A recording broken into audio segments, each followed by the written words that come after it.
Question number 1, and the question will be there from NCERT as well as from extra also, मतलब दोनों mixed मैं आपको provide कर रही हूँ. Choose the correct option. Select the correct option. Question है the magnetic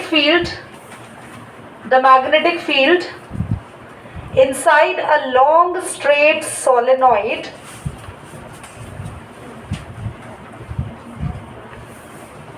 the magnetic field inside long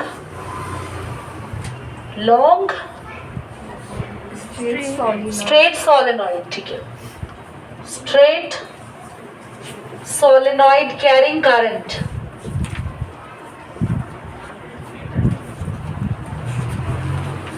Your options are option number 1 0, option number 2 same at all the point,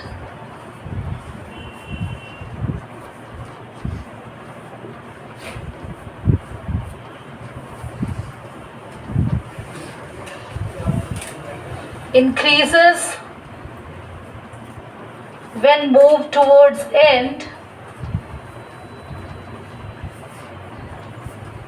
and head decreases when moved towards end. Give it a pause for a moment. So I'm asking from Govinda, आप ही बता दो बेटा, पहले बोला था आपने.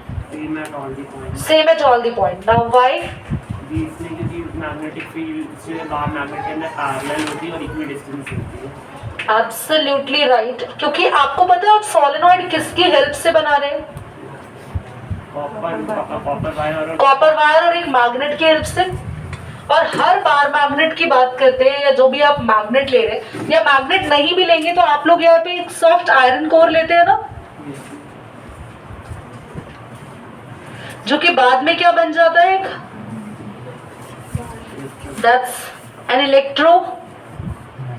Electromagnet बन जाता है ना, जैसे सॉलिनॉइड रहता है उसके पास. क्योंकि यहाँ पर थ्रू आउट द कोर पूरी जगह सारा मटेरियल सब कुछ सेम रहता है. जो आप सॉफ्ट आयरन कोर यूज करते हो that has all the same material from end to end, तो कोई भी डिफरेंस नहीं आता. मैग्नेटिक फील्ड कहीं स्ट्रॉन्ग या कहीं पर वीक नहीं होती. सोलेनॉइड में याद रखना, और वो भी कौन से, सभी पॉइंट पे मैग्नेटिक फील्ड सेम रहती है. ठीक है, मूविंग टू नेक्स्ट. करना बच्चे इसको शिफ्ट कर दो युवराज और आप. A soft iron bar is introduced inside a current carrying solenoid. तो आपके पास बोला है, तो एक आपके पास सोलेनॉइड है. सोलेनॉइड कैसे बनाते हैं बच्चों? एक सेकंड के लिए पॉज करना. तो आपको पता है ना सोलेनॉइड क्या होता है, कि आपको एक आयरन कोर लेना है और उसके चारों तरफ आपको एक कॉपर वायर को इस तरीके से, और आप नोटिस करोगे कि आपके पास यहाँ पर ये क्या है, what is this, magnetic field. तो अब आपके पास ये पूरा सिस्टम इस क्वेश्चन की फॉर्म में बता रखा है. Solenoid is actually basically the twist turn form of the wire. Wire का जो कॉइल फॉर्म होता है उसी को सोलेनॉइड कहते हैं. अब उस कॉइल में हम क्या एंटर करा रहे हैं, एक सॉफ्ट आयरन बार. तो जैसे हमने सॉफ्ट आयरन बार इसमें इंट्रोड्यूस करा, तो क्या होगा, magnetic field inside the solenoid. बच्चों याद से ध्यान से सुनो प्लीज एवरीवन. आप एक वायर लेना और उस वायर को पील कर लेना. पील का मतलब है उसकी आउटर कवरिंग आप हटा देना. सिर्फ और सिर्फ कॉपर रहना चाहिए, कॉपर ब्राउन कलर का. अब आप उस वायर को ऐसे स्प्रिंग की फॉर्म दे देंगे, इतना कर सकते हैं. फिर उसको एक बैटरी से अटैच कर देंगे, तो अब उस वायर में करंट है. आपने उस वायर को बस स्प्रिंग की फॉर्म दिया, अंदर कुछ नहीं है उसके, वो एम्प्टी है, खाली है. You have taken a wire, आपने उसको पील कर लिया, उसके आउटर इंसुलेशन हटा दी, and now you just twist the wire and form a spring like structure, and you are going to connected with the battery. Now this is a solenoid, ये एक solenoid है। अब question कह रहा है कि इस सोलेनॉइड में मैं एंटर करा रही हूं यहां पर एक सॉफ्ट आयरन बार, तो क्या होगा बच्चों, यहां पर ये सोलेनॉइड जो है, पहले जब आयरन बार नहीं था तब भी इसके आसपास मैग्नेटिक फील्ड तो थी, क्योंकि आपको बताया था मैंने, जहां भी करंट होता है वहां पर उसके आसपास मैग्नेटिक फील्ड रहती है, मैग्नेटिक पावर आ जाती है। पर अगर मैंने इसमें एक सॉफ्ट आयरन बार इंट्रोड्यूस कर दिया तो iron bar is basically a conductor.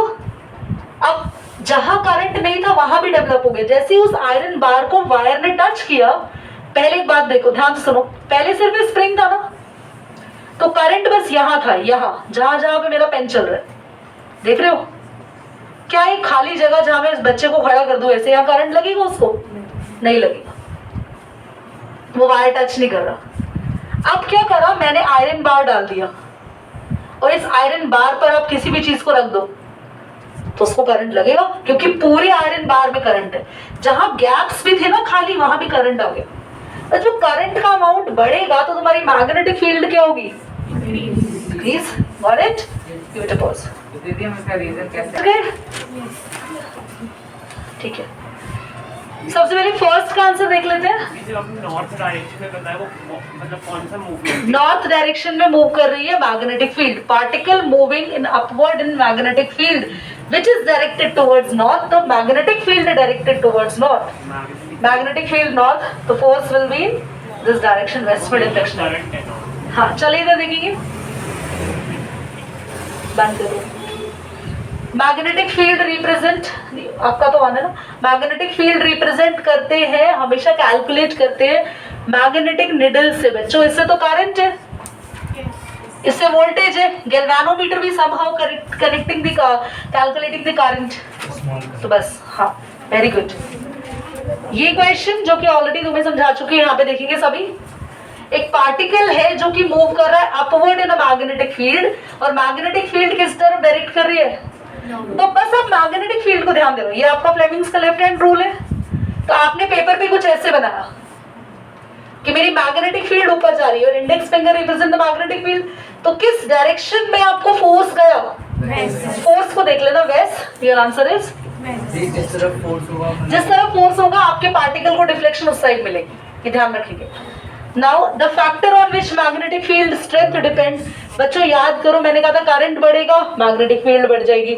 Nature अगर जितना अच्छा करते जाएंगे, मटेरियल यूज कर रहे हैं, मैग्नेटिक फील्ड बढ़ेगी।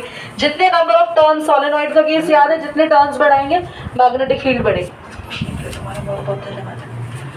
तो आपके पास किस किस केस में ओवरलोडिंग हो सकती है? और गलत। सो आपके पास घर में ओवरलोडिंग हो रही है, तो ऑप्शंस है आपके पास 4, और आपको ये बताना है कि किस जो ऑप्शन में पॉसिबल है कि ओवरलोडिंग होगी, कौन सा ऑप्शन करेक्ट है। सो फर्स्ट केस में ये कह रहा है कि वायर का इंसुलेशन डैमेज हो गया है, मतलब आपके घर में जो लाइव वायर आ रही है और उसका आउटर कवरिंग होता है वो हल्की सी पील हो गई है और वो टच कर रही है किसी इंस्ट्रूमेंट को या किसी और वायर को। सेकेंड कह रहा है फॉल्ट हो गया आपके अप्लायंस में, आपका अप्लायंस फॉल्ट हो गया, मतलब वो या तो उसके अंदर ज्यादा करंट आ रहा है या कम करंट आ रहा है, या वो काम नहीं कर रहा, हीट अप हो रहा है, ऐसा कुछ हो गया। या accidental hike in the supply voltage, एकदम से आपके घर में बहुत ज्यादा करंट आ गया, या ऑल ऑफ द अबव। बस ऑल ऑफ द अबव देख के सीधा ऑल ऑफ द अबव कह देते हैं, बाकी के options but the right answer is all of the above. Akshat कैसे गलत हो सकता है? All of the above.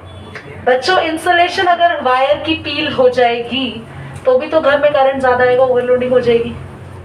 Second case, आपका कोई इंस्ट्रूमेंट डैमेज हो गया तो उस केस में वो ज्यादा करंट आपके सॉकेट से ले सकता है। हाँ सॉकेट, ये सब देख लो बेटा, सॉकेट नहीं देखा सुनो, सॉकेट से ज्यादा करंट ले सकता है। थर्ड केस में आपके पास एक्सीडेंटल सप्लाई हो गया कि वोल्टेज एकदम से बहुत ज्यादा आ गई है, वो भी एक ओवरलोडिंग का केस हो सकता है। तो तीनों केसेस याद रखना, ओके।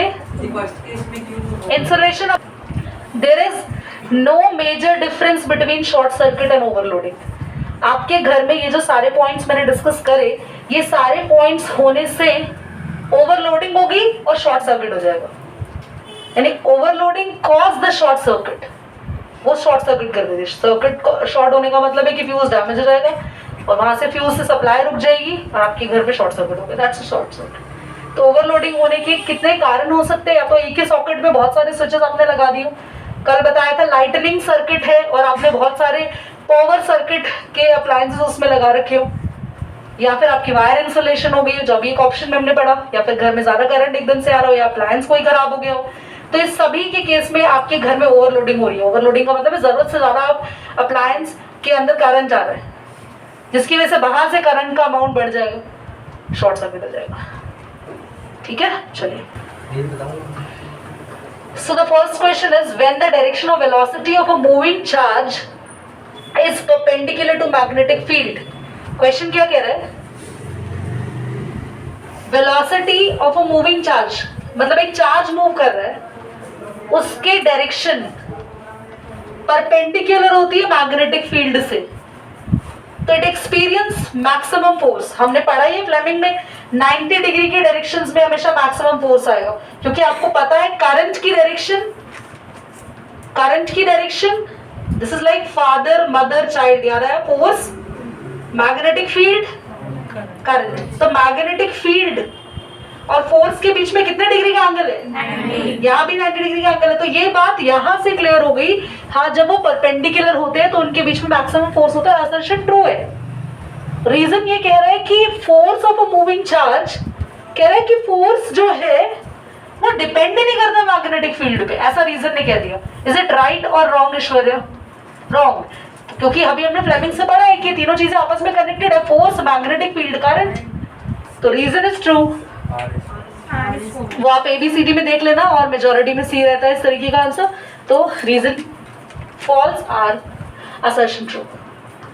ठीक है, ये तो मूविंग चार्ज होता है, इसके अपोजिट में होता है ना करंट, और करंट हाँ करंट मूविंग चार्ज के अपोजिट में होता है, बट करंट की फिलहाल यहाँ पर डायरेक्शन की बात इन्होंने कर दी। तो डायरेक्शन ऑफ मूविंग चार्ज मतलब यहाँ पर they are talking about current actually.